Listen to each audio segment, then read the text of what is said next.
soal kondisi kemenangan atau tidak menangnya saat ini, ada satu hal yang kami ingin sampaikan. Beberapa hari ini di media banyak beredar soundbite endorse. Mau dibilang dukungan, mau endorse dan berbagai macam. Izin Pak Karni, saya ingin membawa dalam diskusi ini perspektif yang agak berbeda. Dalam konteks kosakata, endorse itu masuk dalam ranah marketing. Itu ilmu yang saya pelajari.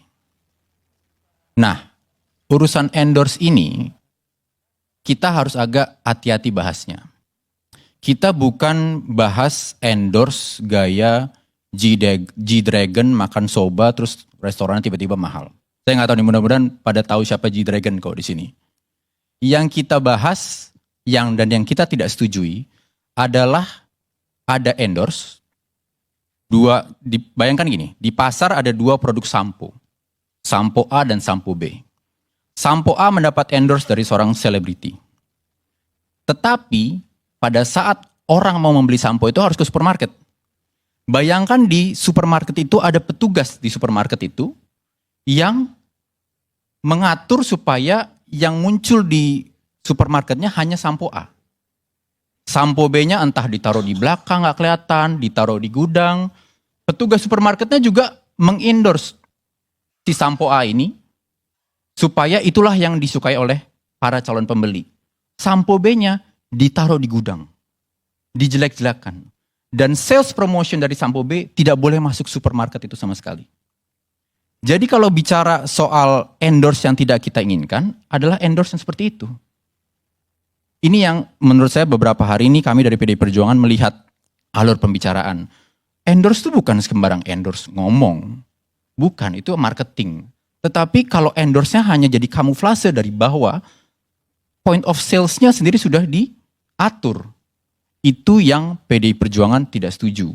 Dibawa dalam konteks pemilu, saya rasa semua yang di sini sepakat, Vox Populi, Vox Dei. Tidak ada politisi yang mau membantah itu. Tetapi biarkanlah memang Vox Populinya itu tanpa paksaan. Baik paksaan yang frontal maupun secara tidak sadar dikondisikan. Maka tadi saya bawa analog antara sampo A, sampo B. Sampo B-nya ditaruh di gudang, yang ditampilin hanya sampo A. Itulah yang kami lihat ada di beberapa kecenderungannya terjadi. Contohnya makanya umpamanya di Bali. Ini laporan terakhir 8 dari 9 kabupaten kota PDI Perjuangan, calon-calon yang diusung oleh PDI Perjuangan menang. Gubernurnya juga kalau Tuhan mengizinkan kami juga menang di Bali. Di Jakarta kita lihat hasilnya kalau dilihat dari berbagai macam lembaga survei quick count, satu putaran. Ini adalah daerah-daerah yang tidak terjadi endorsement terselubung yang di belakangnya point of sales-nya ada pengaturan kalau menurut kami. Jadi kami di PDI Perjuangan ingin bahwa ketika kita bicara Vox Populi, Vox Dei, biarkan populinya itu bebas memilih. Tanpa pengkondisian. Dan ini juga kenapa? Karena kalau nanti di daerah-daerah yang saat ini menurut datanya dinyatakan calon-calon yang diusung PDI Perjuangan tidak menang, ketika mereka lagi mau menggunakan hak konstitusinya, mempertanyakan apakah benar yang menang itu benar menang, itu tentu harus diizinkan. Karena kalau yang menang merasa benar-benar menang dengan jujur, harusnya tidak takut. Karena hak untuk mempertanyakan kemenangan itu ada di undang-undang. Jadi itu sah. Begitu juga PDI Perjuangan di daerah yang menang, kami merasa menang karena rakyat memilih. Jadi kami tentu tidak takut. Ya sudah, kalau ada yang mau bertanya silahkan. Kan kita rasa kita masih hidup di Indonesia yang bertanya juga boleh. Saya rasa pembuka dari saya itu, Pak Karni. Kalau saya melihat dengan kejadian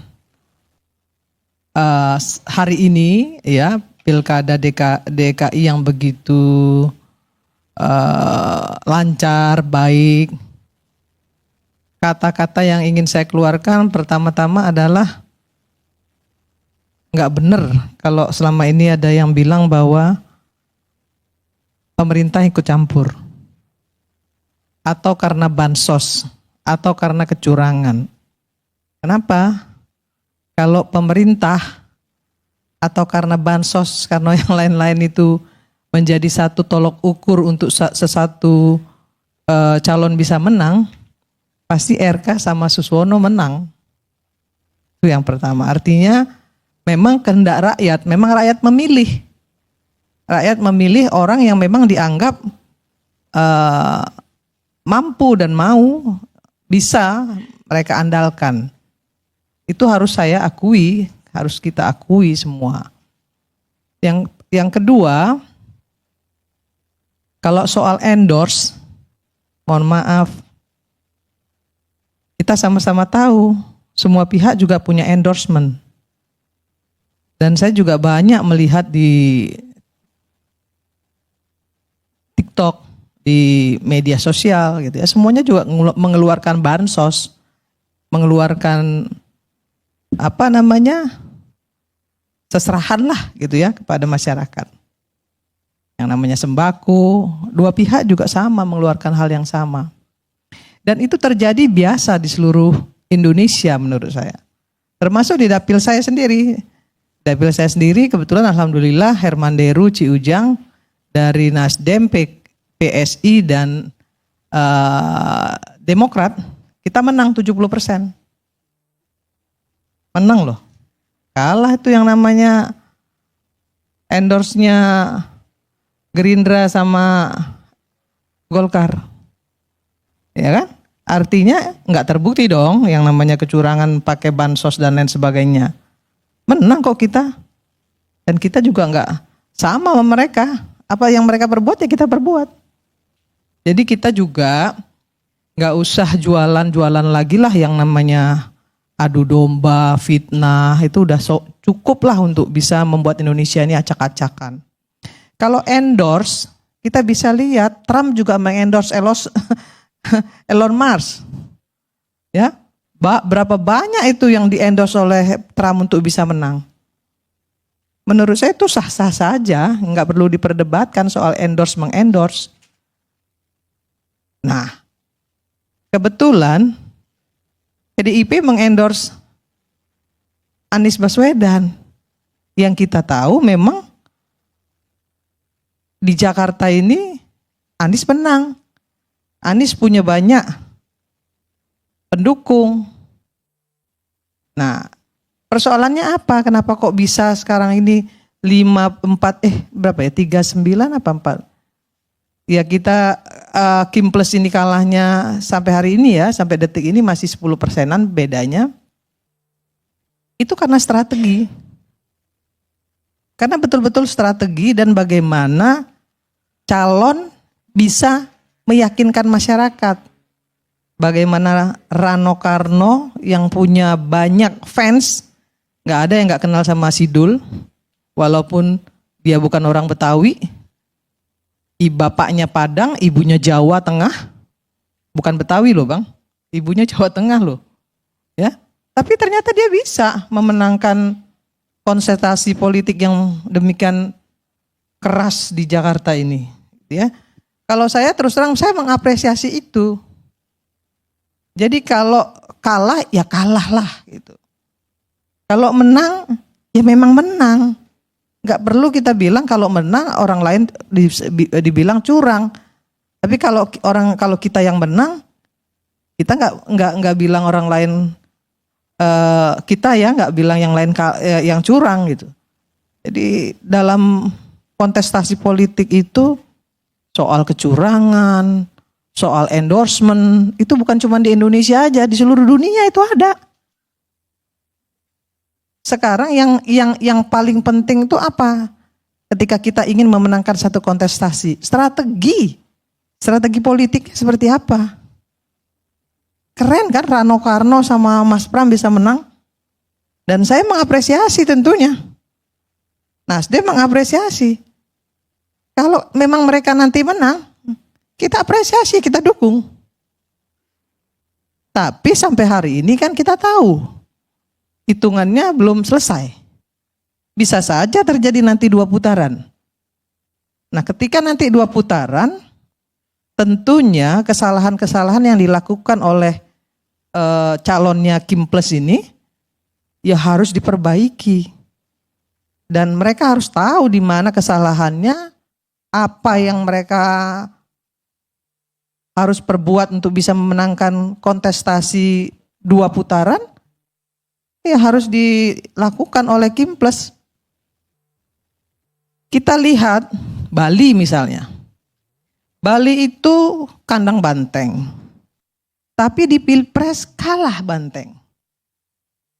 Nah, sekarang di Pilkada mereka menang. Ada banyak kabupaten yang menang. Nah, artinya saya melihat ketokohan juga penting. Gitu. Ketokohan dilihat juga oleh masyarakat. Nasdem misalnya ketika memenangkan pileg kemarin kita menambah 10 kursi. Ada yang bilang itu karena Anies Baswedan misalnya. Ya. Tapi saya melihat enggak juga begitu. Kenapa? Anies menang di 2 provinsi. Sumatera Barat dan Aceh. Di dapil saya Anies nggak menang. Itu. Sementara di dapil saya kita dapat 2 kursi. Dan di dapil-dapil lain kita juga banyak sekali dapat kursi. Kenaikan 10 kursi kita. Nah, artinya saya melihat di sini bahwa ketokohan itu memang dibutuhkan. Di Sumatera Barat Anies itu merupakan tokoh yang memang seluruh orang Sumatera Barat, hampir 70-60% menginginkan Anies. Nah, tapi di tempat lain ternyata nggak menginginkan Anies. Nah, menginginkan Prabowo. Nah, begitu juga misalnya di Sumatera Selatan. Saya menjadi caleg Bang Karni, saya bisa menang 180.650 suara.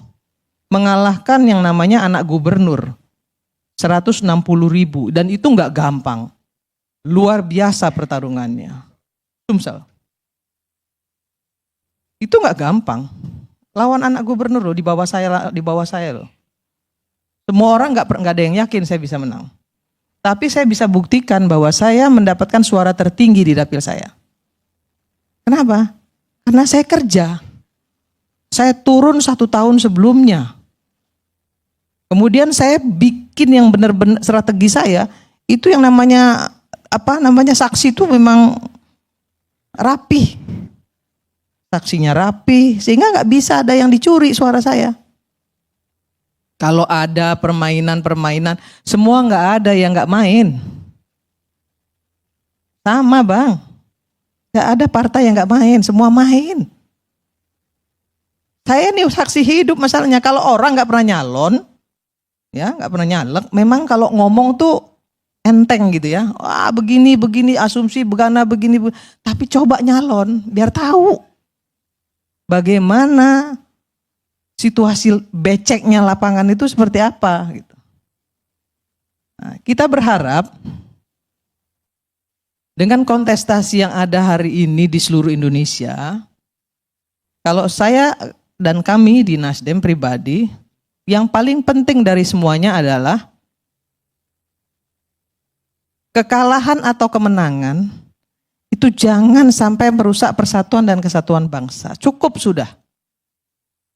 Jangan hadap-hadapkan rakyat dengan rakyat dan jangan hadap-hadapkan rakyat dengan pemerintah. Kapan pemerintah mau kerja? Kasih waktu mereka untuk kerja, kemudian kita koreksi. Kan itu yang harus dilakukan. Nah, terkait lagi misalnya Sumatera Utara. Kenapa Bobi misalnya bisa menang? Ada yang mengatakan bahwa karena endorse Jokowi misalnya seperti itu. Kita sama-sama tahu Sumatera Utara itu kandang banteng. Seberapa besar Jokowi juga nggak datang ke sana. Nah, tapi yang saya lihat justru malah sebaliknya. Strategi yang dilakukan oleh masing-masing paslon itu yang membuat dia bisa memenangkan pertarungan. Nah, bagaimana juga catatan perjalanan sebelumnya, incumbent yang selama ini merasa dia sudah bisa memenangkan pertarungan, ternyata kalah. Kenapa? Karena selama ini nggak membangun wilayahnya. Dan masyarakat pasti ngelihat itu. Selama di tangan si A, ya kan, provinsinya nggak maju. Sumatera itu Bang, saya kasih tahu, provinsi yang paling bagus pembangunannya, yang maju pembangunan itu Sumatera Selatan. Lampung, itu luar biasa pembangunannya. Coba lihat Sumatera Utara, padahal dulu Sumatera Utara tuh, ya kan, kota paling besar di Sumatera. Kalau di Jakarta, di Jawa kan Jakarta sama Surabaya. Tapi kalau di Sumatera itu Medan, siapa yang nggak tahu Medan? Betul. Tapi lihat Padang, ya kan, 3 kali melakukan kontestasi politik, kalah terus orang-orang Sumatera Barat. Karena memilih 3 calon yang selalu kalah. Tapi kan itu komitmen. Ya kita nggak bisa bilang juga. Ya komitmen mereka terhadap satu calon. Nah, dari semuanya ini, saya ingin menyampaikan kepada kita semua, berhentilah untuk mengadu domba rakyat dengan rakyat, ya, hanya untuk kepentingan partai politik. Kenapa sih nggak belajar untuk mencintai Indonesia, menerima kekalahan dengan legowo, ya kan? Kalau menang, jangan jumawa dan jangan juga kemudian menjadi diktator. Kan gitu.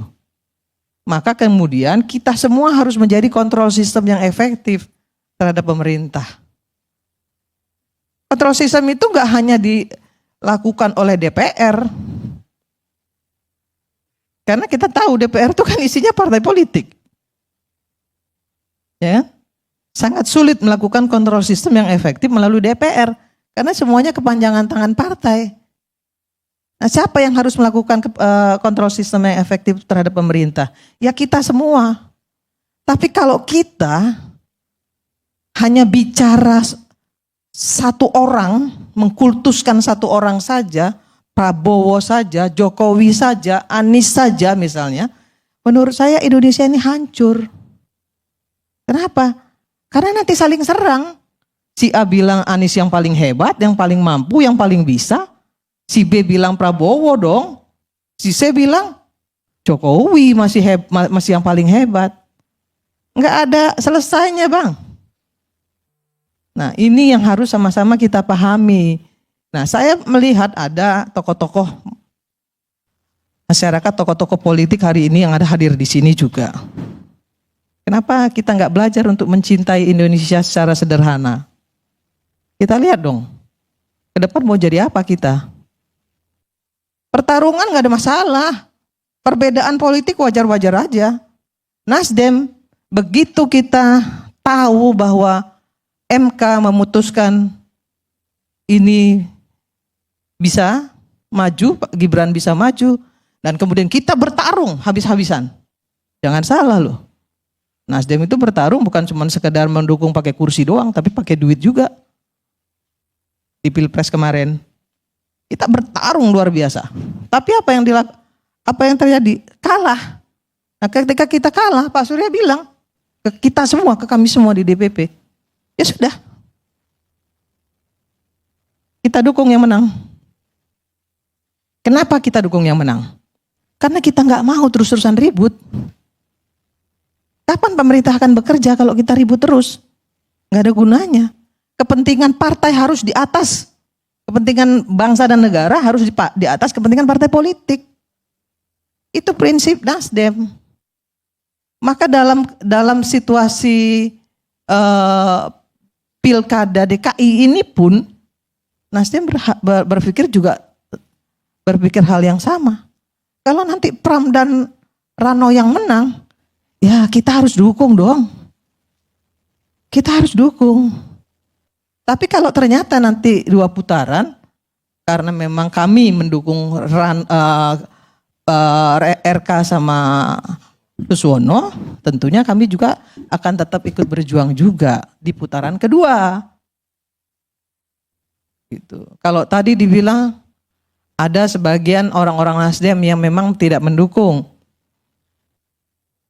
Ketika Pilpres kemarin pun Bang, terus terang saya sampaikan bahwa nggak semua orang Nasdem mendukung Anies Baswedan.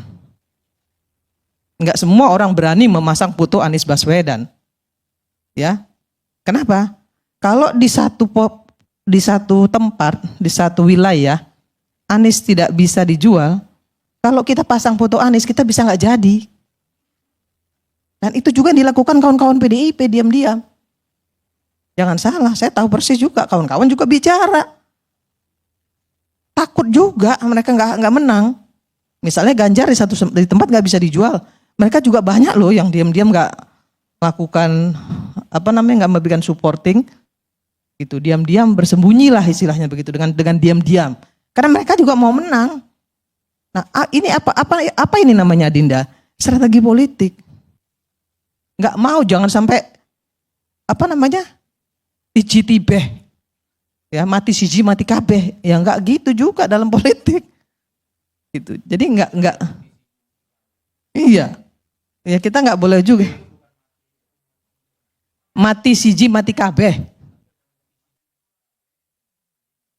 Iya, kalau mukti siji mukti kabeh itu menurut saya itu kan itu kata-kata idealis saja, faktanya nggak ada seperti itu.